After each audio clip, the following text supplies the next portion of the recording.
um tipo de crime antigo, numa fraude que começou a ser aplicada ainda na década de 1920. Um tipo de crime que já deixou milhares de vítimas financeiramente lesadas. Só que agora de forma mais atual, repaginado, usando de base elementos como criptoativos. Um tipo de crime que autoridades brasileiras suspeitam ter sido cometidos por empresas que contratam celebridades para fazer propaganda a fim de conquistar cada vez mais público. Um tipo de crime investigado não apenas por autoridades policiais, mas também políticas numa CPI em curso na Câmara. Eu sou a Suzana Souza e esse é o Durma Com Essa, o podcast de notícias do Nexo.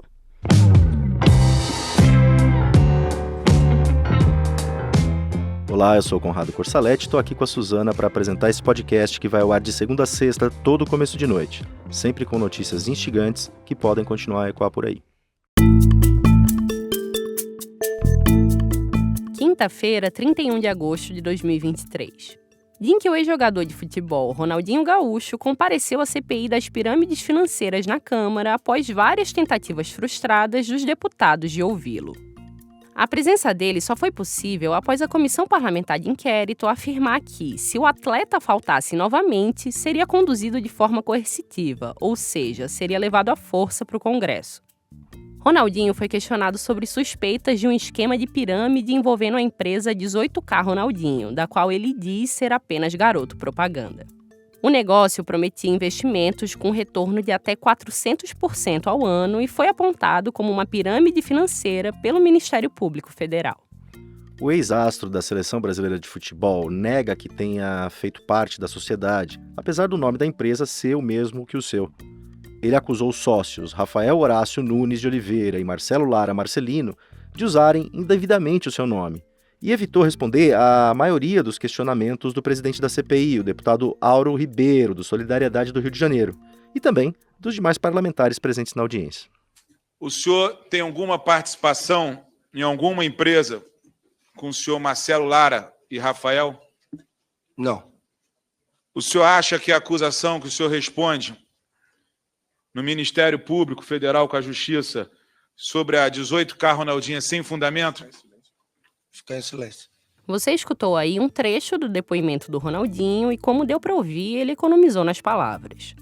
O ex-jogador tinha conseguido no Supremo Tribunal Federal um habeas corpus que permitiu que ele ficasse em silêncio durante questionamentos que pudessem incriminá-lo. A CPI das pirâmides financeiras foi instalada em 13 de junho.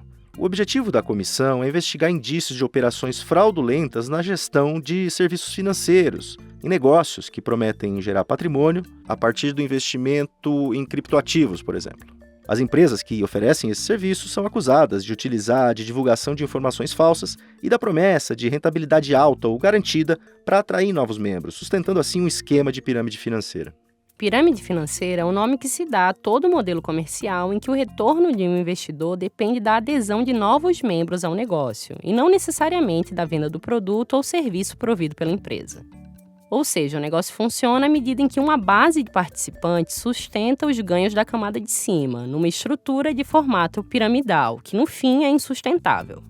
Esse é considerado um golpe bem antigo e foi criado pelo estelionatário italiano Charles Ponzi, ainda na década de 1920. A prática é considerada crime contra a economia popular aqui no Brasil desde 1951. Com o passar do tempo, o modus operandi da fraude vem sendo repaginado e aplicado em vários setores. Com a popularização dos ativos digitais nos anos recentes, os negócios em modelo de pirâmides financeiras se multiplicaram, surfando numa relativa complexidade das transações e em promessas de ganhos altos e rápidos. No caso da 18K Ronaldinho, a empresa se apresentava como marketing multinível. Esse termo, inclusive, é usado às vezes como um verniz nesse tipo de negócio. O site da empresa falava que, para participar, o investidor não precisava trazer novos investidores, mas a diferença de lucro entre aqueles que não levavam novos investidores e aqueles que levavam era muito grande. Se você só aderisse a um dos planos, que variavam entre 30 e 12 mil dólares, sem indicar novos membros, tinha rendimentos diários de 1 a 2%. Mas se você trouxesse novos investidores, os rendimentos seriam de 7% ao dia. E daí tem outros atrativos, porque de acordo com as metas alcançadas, os investidores podiam ganhar prêmios como celulares, viagens e relógios. E essa foi outra questão do depoimento do Ronaldinho. Nesta quinta, ele alegou que o seu único envolvimento com a empresa era fazer propaganda para a 18K Watches, que fornecia os relógios para aqueles investidores mais premiados da 18K Ronaldinho. O Ronaldinho afirmou que, em 2016, fechou um contrato com a empresa americana 18K Watch Corporation para a criação de uma linha de relógios com a imagem dele. Daí, em 2019, fez outro contrato, este com a brasileira 18K Watch, comércio, atacadista e varejista de negócios, de propriedade do Marcelo Lara Marcelino. A ideia era usar sua imagem para outros produtos além do relógio. Esse contrato, segundo o ex-jogador, durou apenas 3 meses. O Ronaldinho também falou que o seu irmão, Roberto de Assis Moreira, é o responsável pelos contratos de licenciamento de imagem dele. Assis já prestou depoimento à CPI das pirâmides e, assim como o ex-jogador da seleção, negou ser sócio da empresa. Ainda na CPI, o Ronaldinho disse que não vai mais fechar acordos com os responsáveis pelo negócio e que quer que eles sejam pegos, porque mancharam o nome dele.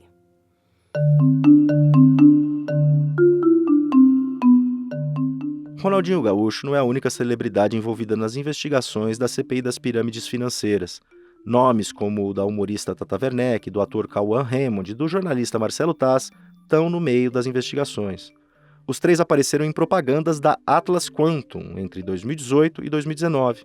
O negócio é suspeito de lesar mais de 200 mil pessoas numa pirâmide de cerca de 7 bilhões de reais. A CPI quer saber até que ponto essas celebridades se envolveram com a empresa. Tanto a Tatá quanto o Cauã e o Taz tiveram seus sigilos fiscais e telemáticos quebrados pela comissão.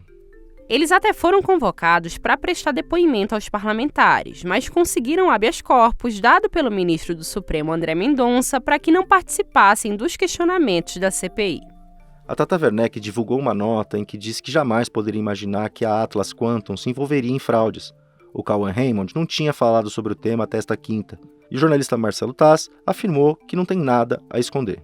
Outros nomes, como o de Jair Renan Bolsonaro, filho do ex-presidente, e Neymar da Silva Santos, pai do jogador Neymar, até foram cogitados para prestar depoimentos, mas acabaram não sendo convocados pela comissão. Todos negam ter participado de ilegalidade.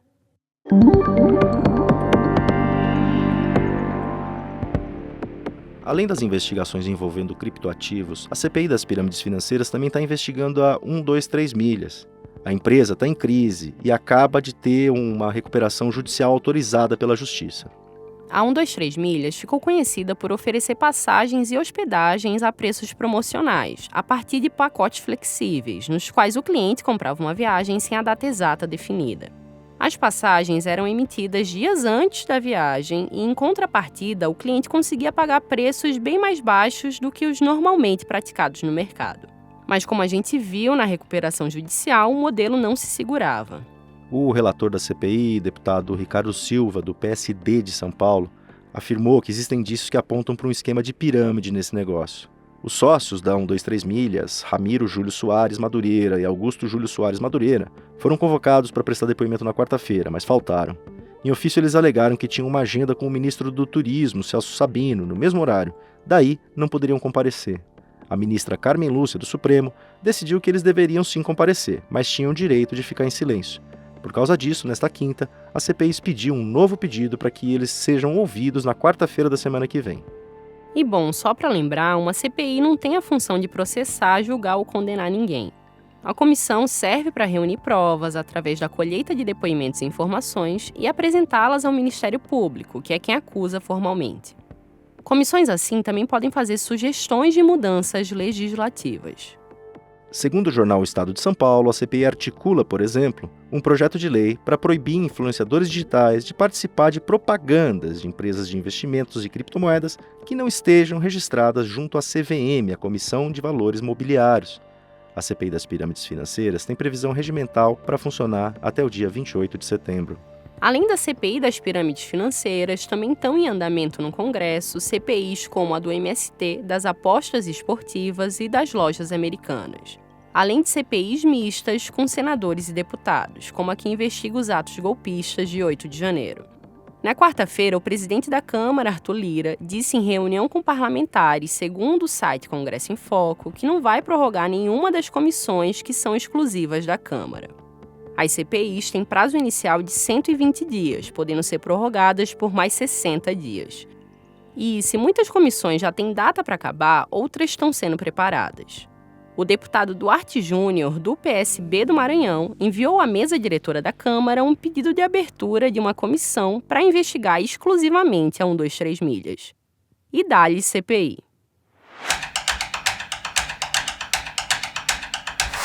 Esta quinta-feira marca os 30 anos do surgimento da maior facção criminosa do Brasil, o PCC, primeiro comando da capital. A Mariana Vick escreveu sobre o histórico dessa organização criminosa. Mariana, como o PCC surgiu? O PCC surgiu na chamada Casa de Custódia de Taubaté, no interior de São Paulo. A prisão, que era considerada no começo dos anos 90 a mais segura do estado, era também conhecida pelos encarcerados por suas condições precárias e pela violência.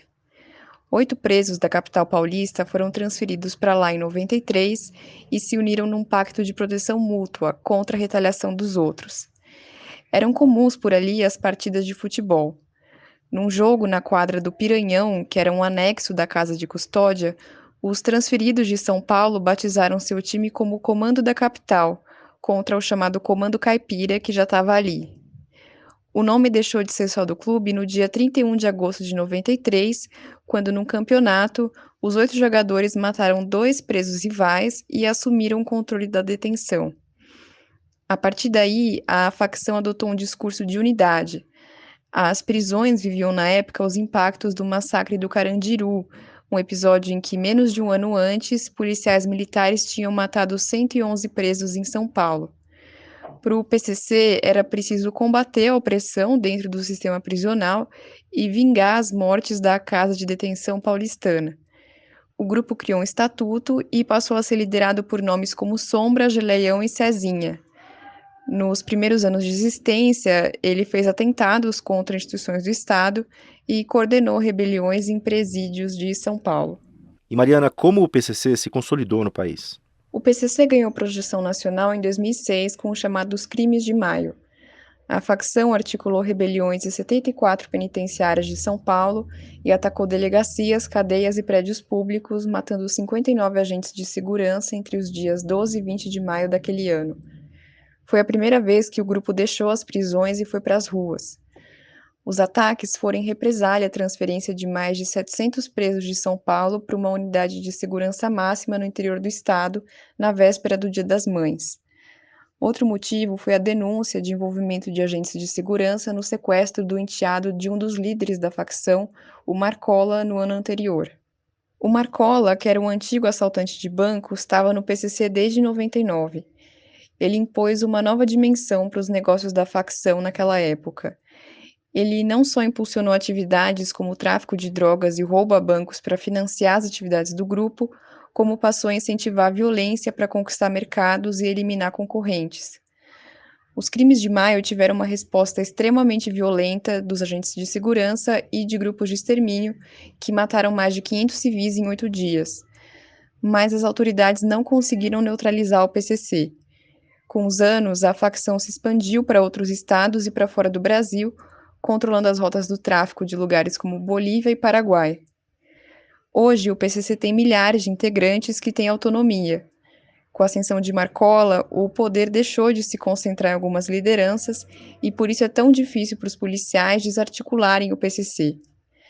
Mais recentemente, o grupo se aproximou de outras atividades, como o garimpo na Amazônia. O texto da Mariana você lê em nexojornal.com.br. Lá você acompanha todo o conteúdo que o Nexo produz diariamente. Assine o Nexo e apoie o jornalismo independente de qualidade. Na descrição desse episódio, a gente vai deixar um link com um desconto especial de 60% para assinaturas via Google por tempo limitado.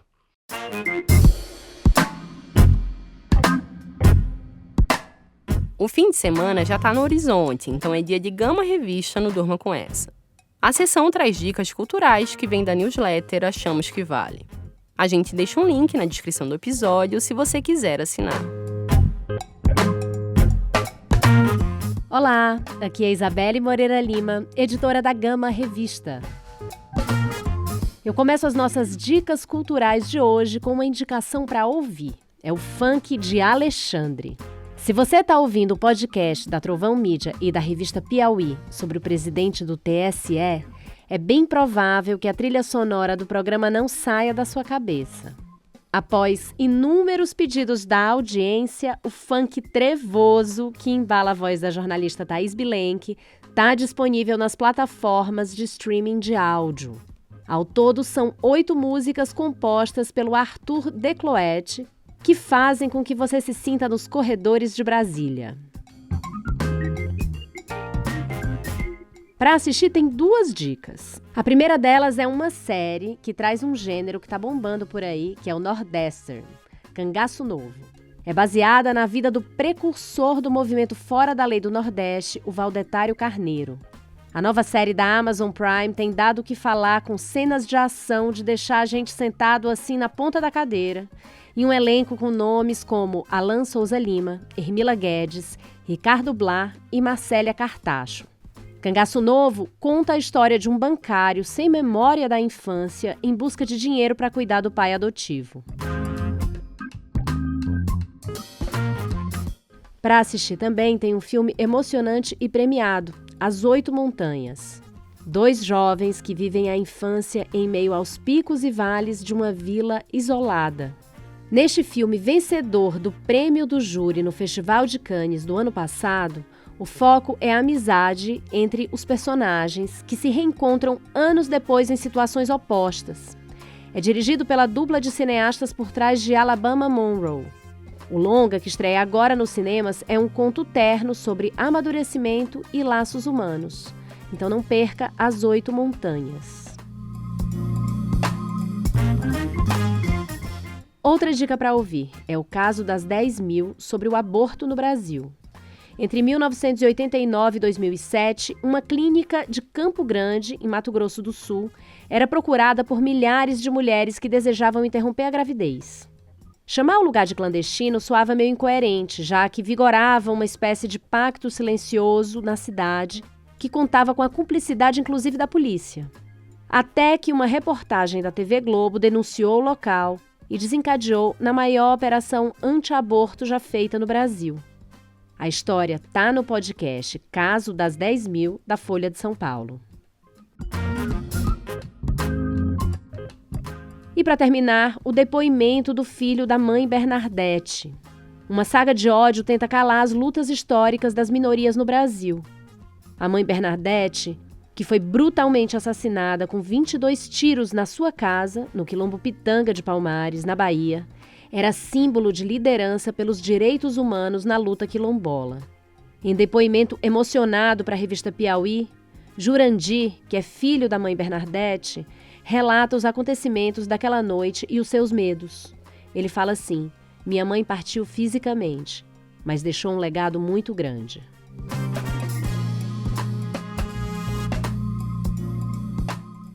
Por hoje é isso, mas semana que vem a Gama volta com mais dicas do Achamos que Vale. No site da Gama e assinando as nossas newsletters, você pode conferir as nossas dicas semanais. Até semana que vem! Da CPI que investiga esquemas de pirâmide financeira, passando pelos 30 anos do PCC e fechando com as dicas da semana da Gama Revista, durma com essa. Com o roteiro, produção e apresentação de Suzana Souza, edição de texto e apresentação de Conrado Corsalete, participações de Mariana Vick e Isabelle Moreira Lima e edição de áudio de Pedro Pastoriz, termina aqui mais um Durma com essa. Sexta-feira é dia de extratos da semana. A gente traz para você um resumo de tudo de mais importante que aconteceu nos últimos dias. Até!